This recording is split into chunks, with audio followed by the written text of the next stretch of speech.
Hi everyone, welcome back to FPL Moneyball, where we use data analysis to find the best players for your fantasy football Premier League teams. Today I'll be doing a Gameweek 9 review team selection video where I'll be sharing with you what I plan to do with Viktor Gyökeres, given that his form hasn't been very good as of late. So let's jump into the video. So looking at the forwards, we'll be discussing the best options for me, and the top three forwards to own are Mateta, Haaland, and Voltemade. Haaland would be the person who scores the highest expected goal involvement at 1.22, continuing his strong run of form, scoring last week as well as against the Villarreal in the midweek game in the Champions League. So for me, Haaland is the best forward to own as he has the most amount of goals, even though he has a hefty price tag at the moment. And the next player will be Mateta, who is similar to Haaland in terms of the opportunities he gets, over one expected goal involvement per 90. So he's sort of similar to Haaland, just that he doesn't convert his goal opportunities as well as Haaland, but he does receive a lot of good opportunities from a Crystal Palace side who are improving with the return of Ismail Assar from injury. They look much better from attack and are creating much more opportunities. But he does face a very tough Arsenal defense, who are the best in the league in terms of expected goal conceded this game week. And so I would say hold off transferring him in this game week and wait till the Arsenal fixture and for his fixture to improve before making a move for Mateta.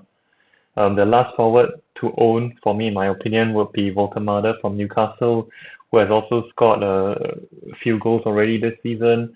The only criticism for me is that he does not score double-digit points, and he has only managed to get one goal per game, which makes him less attractive compared to other forwards such as Mateta, who scored 17 points last game week. So I do think that his form will improve, and as he gets more minutes and playing time, I do think that he can score potentially more than one goal per game week at the moment. But he does still appear to be one of the more clinical forwards and one that is scoring many points given that he's relatively cheaper budget forward. So the next few options for me would be Thiago, Richarlison, Isidore, and João Pedro. For me, the best player here to own will be João Pedro, even though his form has slipped in the recent few game weeks. He tends to go on these runs where he does blank for a couple of game weeks in a row and he suddenly shows up with double-digit hauls. So I do think that he still has potential to score many points over the next few fixtures, given that Chelsea face very easy fixtures over the next few game weeks. Next would be Thiago and Isidore, both from Brentford and Sunderland, who don't have the best of fixtures and they are relatively weaker teams, so they wouldn't have as many goal scoring opportunities going forward, and so they would be slightly less attractive than João Pedro for me at the moment. Next will be Richarlison from Spurs, who is continuing to being rotated by Thomas Frank, so his minutes are capped, and although he did have a very good run at the start of the season, with Spurs' new signings coming in, his attractiveness has decreased as his playing time has also gone down for me, so I wouldn't recommend transferring him in at the moment.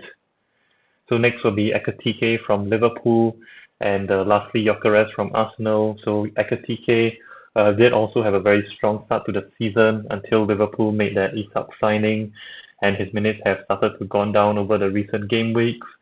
For me, I do think that Ekitike deserves the position to start, given that his form is much better than Isak at the moment. But Liverpool have spent over 100 million on Isak, so they might be considering that when playing Isak in the Premier League. But for me, Ekitike also does have that rotation risk because he's being rotated with Isak at the moment. Next will be Gyökeres from Arsenal, who hasn't been very clinical and his form hasn't been great this season. Although he has been getting good opportunities to score, he hasn't scored many of the goals and converted those opportunities. And with the return to Saka from injury, now it looks like Saka will be on penalties and makes the case even less attractive for managers to own Gyökeres, given that he's also off penalties at the moment. So I'll be keeping him one more game week, as I do think that Saka is injured this game week, and so hopefully Arsenal get a penalty and he actually steps up and scores the penalty, and it could help to boost his confidence going forward in the Premier League. So next, looking at the midfielders, there are a few standout options for me here. Firstly, Semenyo, who continues to be the best scoring forward with 70 points already this season. And the next players coming close will be in the 40 points actually. Caicedo with 46 points will come closer to Semenyo so far. So he's been electric for Bournemouth this season, although he didn't score last week against Crystal Palace. He does have very good underlying statistics of 0.52 expected goal involvements per 90, as well as a PPM of close to 8. So it's very one of the highest among the midfielders. He also does face Nottingham Forest at home this game week, which is a very easy fixture, as Forest has been struggling at the moment with the managerial changes and their form hasn't been great. So I do think a good opportunity for Semenyo to bag more points for managers in an easy fixture this game week. Next would be Ismaila Sarr from Crystal Palace, who played against Bournemouth last game, and he also didn't get any returns, I believe, last game week, although Crystal Palace looked very dangerous, scoring 3 goals against a very solid Bournemouth defense. I could even have more goals had Mateta converted the last minute opportunity against Bournemouth, but ended up in a draw. And I do think that Sarr missed a couple of good chances already since coming back from injuries, so he does get into good positions and waiting for his form to pick up as he slowly regains his form and his confidence. Next will be Enzo, who was also looking to return from his injury. He missed out last game week against Nottingham Forest, but he looks to be back this game week, and he does face also a newly promoted Sunderland side, who have looked pretty impressive at the back so far, but it doesn't mean that they can't concede goals, and Chelsea's attack has been pretty dangerous, and they did score 5 against Ajax in the Champions League midweek fixture, and I believe Enzo was on the score sheet as well that game week. So Chelsea do have a lot of goal threat, attacking threat going forward, and Enzo plays slightly further up given the injury to Cole Palmer, so right behind João Pedro. So I do think that he has potential to score goals, a lot of goals until Palmer is back from injury. Next will be Njai, who looked the standout option for me for the Everton attack against Manchester City last game week. Although they didn't manage to score against City, Njai did have a good few runs from midfield. His dribbling looks to be very impressive, and he looks very confident in his ability to take on his men. And what was lacking was just the finishing from Everton last game week against City. So hopefully they can work on that and score some goals against Tottenham at home this game week. Next will be a few midfielders who are less attractive given that they have lower expected goal involvements per 90. Few of defensive midfielders in the mix, such as Declan Rice from Arsenal and Caicedo from Chelsea. So these players do have very high points per million of 6.52 and 7.6 respectively. So they are very good budget options, but they have been rather lucky in terms of the goals scored this season. They haven't had many good opportunities, but have managed to convert some long-range efforts outside of the box. So we'll see if they can keep up this form going forward. Lastly will be Anthony from Burnley, who does face a easy fixture against Wolves away this game week. So potential for him to score goals from the winger position actually this game week against Wolves. So the less attractive options for me will be Kudus from Spurs, who have seen a dip in their form recently. Look to be kind of struggling with a few tough fixtures in the Premier League and also in the Champions League this season. For me, the standout option for Liverpool to own will be Cody Gakpo instead of Salah from Liverpool, as Gakpo's stats have been much better, providing a more points for an even cheaper option, and he does have similar expected goal involvements as Salah, although Gakpo has been much more clinical compared to Salah. Lastly will be Bruno from Manchester United, who does have very high expected goal involvement and is on penalties for United, but has already missed a penalty this season, and he doesn't have the best finishing in terms of scoring goals this season. So next we'll be looking at the defenders. The few standout options for me will be from Arsenal defense. You could even double up on Arsenal defense with Calafiori and Timber, as they have the best expected goal conceded this season. Gabriel from Arsenal is also out on injury, so these two fullbacks will be the options for me to own for Arsenal while Gabriel is injured. Next will be Dan Burn from Newcastle, who's also been very impressive in defense and faces Fulham at home this season, this game week, and Fulham haven't been at their best in terms of scoring, so potential for him to keep a clean sheet as well is pretty high, I would say. Lastly will be Chalobah from Chelsea, who returned from injury, from a suspension recently, and he also did manage to keep a clean sheet against Forest last game week and faces a newly promoted Sunderland side at home.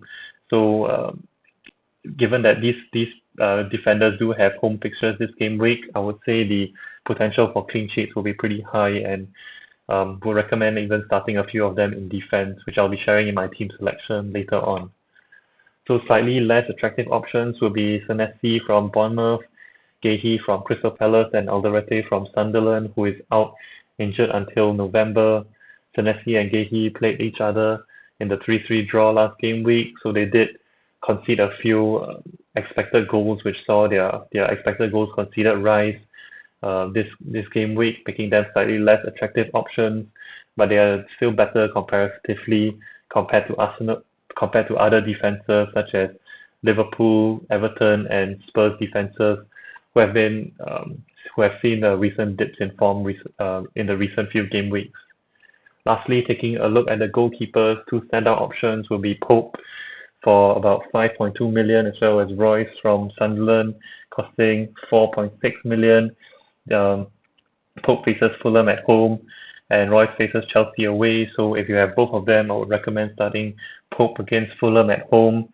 And the next three options to look at could be Raya from Arsenal, Vicario, who faces Everton, and Pickford, who plays the opposing side against Vicario at home this week against Spurs.